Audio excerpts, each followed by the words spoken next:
everyone. Welcome back to Right Now Math with Mrs. Schmidt. Today, it's all about keeping it simple. We are going to be talking about simplifying expressions by combining like terms. And if you're not aware of what a like term is, you may want to go back and watch a previous video on that because we're going to move through that rather quickly. You've probably noticed this picture that's right here, this delicious looking picture. I want to tell you a story that's something kind of typical in my life. So if you may know, I have a lot of kids. I've got 4 kids, and a lot of times they're always talking over each other. So the other day, I was getting ready to go and pick them up some lunch. And I just said, we were all in the van, and I said, all right, guys, what do you want? And they're all kind of yelling at me. And I'm telling the person over the loudspeaker what I'm hearing as I'm hearing it. They said, oh, okay, I'll have 2 cheeseburgers, a fry, and a drink. And then I need 3 more cheeseburgers and 2 more fries and 2 more drinks, please. And the person on the other end kind of paused because that was very confusing how I said that. Now, I think there's an easier way I could have communicated my order to the person on the other end if I had prepared a little bit. Really, what I needed to do was I needed to keep it simple, and I needed to combine what is alike. So here's what I told the employee at the drive-thru, and here is the exact same order that I could have communicated much easier if I had just taken a moment to think about it. So let's see how it sounds. I'd like 2 burgers, a fry, and a drink. 3 more burgers, 2 more fries, and 2 drinks. Or is it much more efficient and easier and simple to say, I would like 5 cheeseburgers, I would like 3 fries, and 3 drinks, please. Very easy. So what could I have done? I could have said, well, okay. I heard that a couple kids wanted 2 burgers. Then I also heard that somebody else said 3 more burgers. So altogether, we have 5 burgers. Awesome. Now that I've taken care of the burgers, let's go back and find the fries. I know that somebody wanted, I heard 1 fry, and then I heard 2 more fries. So altogether, I need to make sure I order 3 fries. Lastly, first off, some kid shouted, I want 1 drink. But then I heard, I want 2 more drinks. So I can order efficiently and just say, I want 3 drinks. Well, little do you know, it doesn't just apply to fast food. This also applies in math as well. And let's see what this exact question would look like mathematically. Okay, so here's my original sloppy order, and I just kind of wrote below what that would look like if this was an algebraic expression. So 2 burgers plus a fry plus a drink plus 3 more burgers plus 2 fries plus 2 drinks. So what we're going to do here is called combining like terms. And remember, a like term is a term that has an identical variable part, and those variables are raised to identical powers. So let's take a look. If I have 2 burgers, I'm going to look and see if I have any terms that are alike with 2 burgers. Fry, drink, 3 burgers. So what I'm going to do is I'm going to include the symbol in front of that term. And I don't have any other burger terms or B's in the sentence. And it almost kind of makes a little miniature adding or subtracting problem. 2 burgers plus 3 more burgers equals 5 burgers.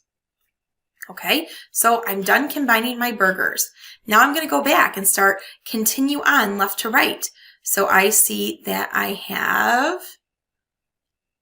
there's just an F. If you don't see a coefficient, always remember that the coefficient must be 1 if you don't see it. It's implied that it's 1 by the identity property. So 1F plus 2F. And you're going to include that symbol in front. 1F plus 2F is plus 3f. Great. I like to cross them off when I'm done combining so I can keep track. Then I always go back left to right. What's the next term I haven't combined yet? Drinks, or D, I should probably say. So notice that I'm using different shapes to indicate if they're like terms. So I don't see a coefficient, which means the coefficient is 1. So 1 drink plus 2 more drinks, and I keep referring to them as what they were in my story, but really I could have said 1D plus 2 more Ds. That means that I have 3D. So mathematically, that's how we would represent what we actually did in real life. Here's our pictures. So I have 5 burgers plus 3 fries plus 3 drinks. Let's try some more mathematical examples of combining like terms. You're always going to start with your first term. So I see that my first term is an x term, 3x. Do I have any other x terms? Oh, that's a constant. There's an x term. Be sure to include the adding or subtracting symbol in front of that term. So I kind of created a little miniature problem. 3 x's plus 2 more x's. That would be 5 x's altogether. I'm done. I'm done. Start back left to right. Now I have 9. Over here, I have minus 5.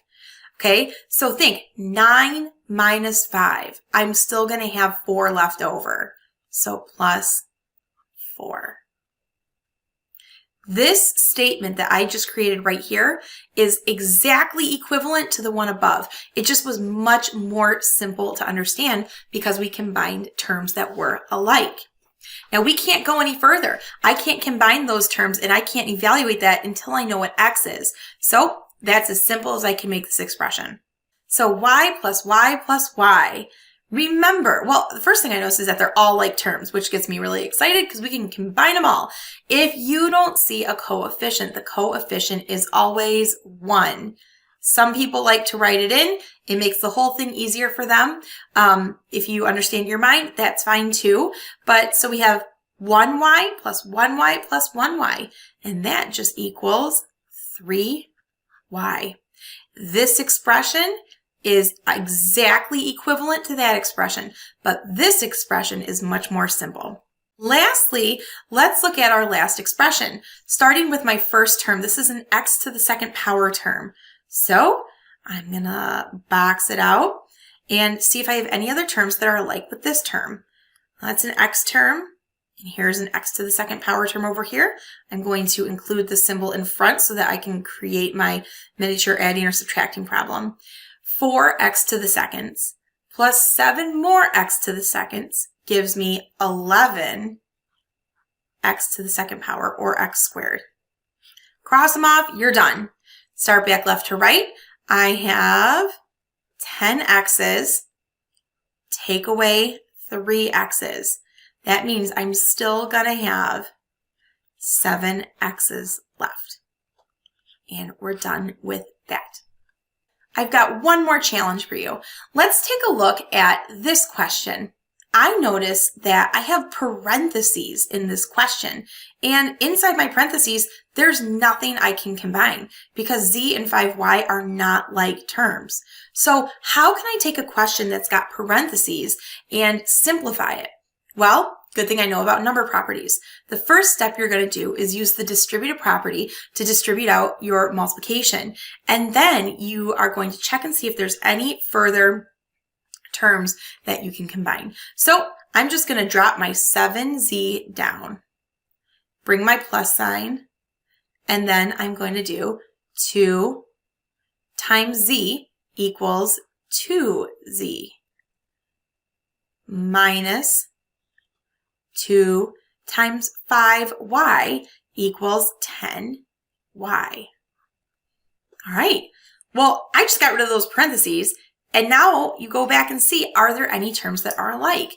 Well, I have a z term, and I have another z term. So 7z plus 2z equals 9z. Now take a look at this, minus 10y. There's no other term that I can combine that with. It's not like terms with anything. So I'm just going to drop it down. And that's my final answer. I cannot simplify that expression any further because I don't know what Z is, I don't know what Y is, and they're not like terms. So look at this. This expression up top is equivalent to this one, but this one is simplified. It's stated in a much more simple manner. All right, let's try and get rid of the parentheses in this one down here. I see that there's nothing I can combine. I'm noticing that I can use the distributive property to get rid of the parentheses. So I have 1/2 times 10z. Well, think about it. What would be half of 10z's? It would just be 5z plus half of 12. What's half of 12? 6. And then I'm going to drop down minus 2z. So now we've gotten rid of the parentheses, and we're going to go back and see, do we have any terms that are alike that we can combine? Yep, I have 5z, and include the symbol in front, minus 2z. 5z, take away 2z's is 3z. And I don't have anything else I can combine with my plus 6, so I drop it down. And that is my answer. 3z plus 3z plus 6 is equivalent to 1/2 the sum of 10z plus 12 minus 2z. That is a lot easier to say, a lot simpler to say. All right, everybody, that's it for today. Thanks for coming back to Right Now Math with Mrs. Schmidt. See you later.